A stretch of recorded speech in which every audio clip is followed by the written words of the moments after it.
انجیل کے متعلق اللہ تعالیٰ نے 4 صفات بیان کی ہیں کہ انجیل میں یہ 4 صفات ہیں۔ سب سے پہلے اللہ نے اس میں ہدایت رکھی تھی، یعنی عقائد، اعمال، یہ ساری چیزیں اللہ نے اس میں ہدایت کے جتنے بھی اعمال تھے، جتنی بھی چیزیں تھیں، اللہ نے توحید، عقائد، اعمال، اس طریقے پر جو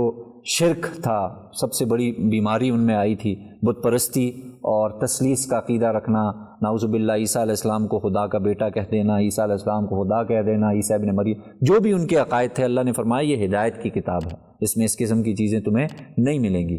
پھر فرمایا فیہ نور، اس میں نور بھی ہے، اس انجیل میں نور ہے، روشنی ہے، جس میں ظاہر ہے جو آدمی اگر حق کا طالب ہوگا اسے راستہ ضرور نظر آئے گا، یہ اللہ تعالیٰ۔ تیسری چیز، یہ